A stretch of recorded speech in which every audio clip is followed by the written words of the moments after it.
Unbreakable Will by Reading in Solitude. Chapter 1. First Contact. In the time following the war between the Azur Lane and the Crimson Axis, the nations of the world decided that they would keep the Fleet Girls as their primary guardians of the sea. When the war ended, alliances were redrawn into new unions to fight the still existent siren threat. As aviation and ground force evolved, it was decided that the Fleet Girls should be outfitted with modern equipment, though many kept use of their former weapons that were made to suit them during the past war. "How are things looking up in the sky, Viper 3? Called the captain of the merchant vessel into his radio. "Empty. Looks like Churchill's flat on the weekend," joked the C-130's TV operator. "Screw you," said the pilot as he picked up his radio. "We're all clear, Delta. Keep an eye out for hostiles on the water." 10-4, Viper, replied the captain. "The hell are we moving anyway that we need so much fucking firepower?" asked one of the men on the bridge with the captain. "Wisdom cubes, buddy. Thousands of them," replied the C-130 pilot. "Uncle Sam must be hurting for his ship, foo," joked one of the gunners. "After all, who else could put up the dough for all these?" "Well, whatever the reason, the main thing is keeping these out of the hands of those damn sirens," responded the captain. "That's right. We cannot let the sirens get their hands on these cubes, or God forbid," began Tennessee. An alarm sounded at the C-130's radar control system. "Unidentified vessel to the southeast. We're catching it on radar, but no AIS module seems to be on board," said the radar control officer. "Double check that," ordered the co-pilot. "It might be a civilian vessel, but we need confirmation." "I'm on it," replied the electronic warfare officer. "I have eyes on thermal imaging," said the IR operator. "Keep tracking, but do not engage," stated the co-pilot. "Getting a weak signal from the AIS, but it's definitely a faulty reading. No vessel info," stated the electronic warfare officer. "See if you can ID that signal and figure out the manufacturer," said the co-pilot. "Control, can you get us navigation info for any and all, Grammont," said the electronic warfare officer. "Grammont AIS modules in the area. Forwarding our coordinates," finished the co-pilot. "Confirmed, Viper 3, we have departure records for a small fishing vessel that left the Philippines using a Grammont AIS module. The vessel name is Pravano, 2 souls seen on board at departure. Satellite tracking puts it in your AO," responded Control. "Thanks, Command," said the co-pilot before turning to the ECO. "Patch me in." The ECO set up a radio signal for the Pravano before giving the go-ahead to the co-pilot. "This is Azur Lane to Pravano. You are in restricted waters. Turn around now or you will be fired upon." The line was quiet for a moment before someone got onto the radio. "Loud and clear, Azur Lane. We are moving," said the voice before quietly adding, "Shit." The vessel started its engine and pulled away quickly, leaving the fleet alone in the waters once more. "That was easy," said Hammond. "What cowards." "It's not over yet. Keep your eyes open for enemy vessels," commented Enterprise. "What makes you so sure?" asked Javelin. "They didn't pull up anchor. Likely scouts. Probably knew they'd get spotted," stated the TV operator of the C-130. The fleet continued until at last Queen Elizabeth spoke up. "Picking up surface targets on our radar." "Confirm, we have several threats spotted on our radar as well," stated the aerial support. "Fleet inbound," announced Dark Royal. "Ready the defenses," ordered the captain of the merchant ship. Enterprise looked out at the horizon and spotted a group of sirens. 1 aircraft carrier, 2 battleships, 2 destroyers, and 1 light and heavy cruiser. "Calling in targets. 1 CV, 2 BB, 2 DD, 1 CL, 1 CA. "Standard fare," replied the scissor of the C-130. "I'll crush every last one of them with my new upgrades," growled Hammond. "Not so fast," warned Tennessee. "Our enemies may be few in number and basic as any, but to underestimate them would be a mistake." "I agree," said Queen Elizabeth. "Ready your salvos," stated Enterprise. "Warspite and I will fire on the carrier vessel," called Queen Elizabeth. "Arizona, Tennessee, fire on enemy battleships," ordered Enterprise. "Requesting targets for fire mission," stated the aerial support team. "Fire on their cruisers," ordered Ark Royal. 2 salvos fired in succession from the Royal Navy ships, hitting their mark and disabling the CV. Arizona and Tennessee opened up next. Arizona's rounds landed on the first battleship, causing a deck fire, while Tennessee's shells hit one of the guns on her target, igniting the munitions and causing a large explosion in the center of the ship. Laffy and Javelin moved up as the siren destroyers entered their range and began firing their deck guns into the ships. The attacking siren destroyers fired torpedo barrages to try and steer the ship girls into their line of fire, but Laffy responded with a barrage of her own. 2 oxygen torpedoes slammed into the hull of the first destroyer, immediately causing it to begin to take on water. A 3rd torpedo hit the stern of the 2nd destroyer, slowing it so Javelin could unload her guns into it. The first cruiser began to push in after the destroyers to lend assistance, but not before the C-130 crew could engage. The Scissor trained his guns on the bridge of the ship and fired a 105 shell into the center of the bridge, sending shrapnel from the impact. Several 40mm shells made their mark in the port and starboard sides of the bridge, allowing the Royal Navy ships a chance to engage the heavy cruiser from some ways away.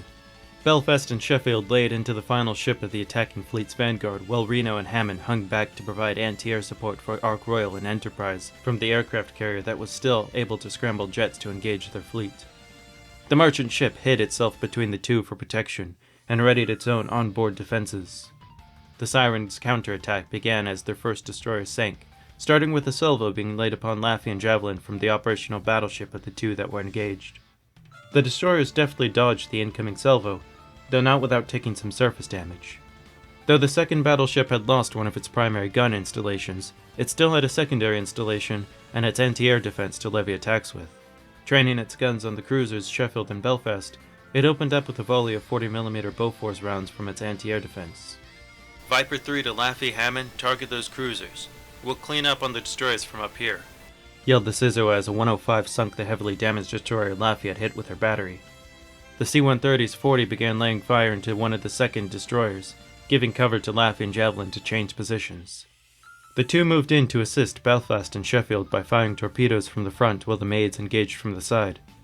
Just then, 4 Siren jet took off from the carrier that, while disabled from moving, was still able to launch. "Guns at the ready!" yelled the captain of the merchant ship. The 40mm cannon at the front of the ship began moving in direction of the jets, lobbing flak in the direction of the planes. Just then 2 bursts of fire erupted from either side of the merchant ship. Enterprise's Phalanx and Ark Royal's Goalkeeper's guns spanned down as the 2 jets that they were firing upon fell into the sea in a trail of flames. The Siren carrier tried to launch more planes, but not before facing the brunt of fire from all 4 battleships, sinking it in an instant. "Be advised," yelled the pilot of the C-130. "We're picking up signatures of a fleet inbound from the south." "Flagship spotted," announced Ark Royal.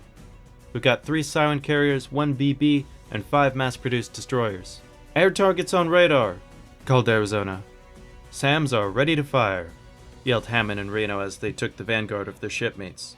Ark Royal and Enterprise aimed their Seawas for the east, while the other ships waited for the fleet to come into range of their guns. "Be advised, this is Central Command. Satellite imaging puts another fleet coming towards you from the west," said a voice to the ships over the radio. "We'll take up that end," announced the Royal Navy's vanguard. "Moving to assist," called Laffy. 12 jets entered the range of the SAMs of Hammond and Reno, and the 2 fired off 4 missiles in total, targeting the front jets of the incoming wave. The first made impact, destroying the foremost jet completely, sending debris into the jets behind, taking a 2nd jet down with it. The 2nd impact came to an evading jet, tearing a wing from it and sending its smoldering wreck into the sea. The other 2 missiles were successfully evaded, but the planes then moved into range of the Seawas. The Goalkeeper and Phalanx lit up the sky with bright streaks of light, cutting through both the jets and the sky, one and the same. 2 rockets left the underside of one jet, the first rocket being destroyed by a volley of AA fire coming from the merchant ship. However, the 2nd rocket landed squarely on Sheffield, having missed Ark Royal. The rest of the jets that had made it let go of their payload, sending splashes of water from the impacts of missed rockets and near misses, along with grazes. The maid fell to her knee and clenched tight, feeling the burning of her side where the rocket impacted. Belfast, on noticing, rushed to her fellow maid's side and grabbed hold of her. "Pan pan, pan pan, pan pan! Sheffield is injured, requesting assistance," called Belfast. Javelin and Laffy quickly looked back, but were forced to contest with focusing on the ships approaching from the west or on their fallen comrade. "I'm fine," groaned Sheffield as she stood once more with the help of Belfast. "4 ships coming from the west," yelled Javelin. "We're a bit occupied here on the south side," yelled back Reno. "Call targets for assistance," ordered the Sizzo. "Take care of the ships to the west. We'll take on aerial combat." replied Enterprise. Affirm, responded the Sizzo as he began taking aim for the 4 approaching cruisers. All battleships, fire! Yelled Queen Elizabeth. The 4 battleships unleashed their salvos, hammering the vanguard of siren destroyers into the sea. Now they needed only to worry about the aircraft carriers. Shall we scramble our jets? Asked Ark Royal. Only a few. Have them keep any new jets out of our airspace, replied Enterprise. Battleships, take aim for the outside carriers. Reno, Hammond, fire torpedoes when they get into range. But right now, see if you can get rockets on target. That's the center carrier of their group. Remember, center carrier. Hammond and Reno began the process of sighting their rangefinders onto the carrier, while Arizona and Tennessee took turns firing then spotting for the other, while the crew on deck reloaded. The divine marksman in me shall not let me miss. Taste my armor-piercing shells, yelled Warspite as she unleashed a salvo onto the left carrier, sinking it. Gun ready! Yelled the loaders of the 105 and 40mm guns on the inside of the C-130. Good hits, they're going under, called the pilot as he watched the final ship of the Western Fleet sink. Return to aid the Southern Group, called Ark Royal. Belfast was first to make it to the front, followed shortly after by Laffey and Javelin. Be advised, Sheffield, you are listing, called the C-130 pilot from above. I can still fight, she grunted through grit teeth as she raised her gun to the horizon. Last carriers in operation. Sink them or disable them completely, ordered Enterprise. Warspite and Tennessee fired, along with a rocket salvo from Hammond and Reno sinking the final carrier into the sea.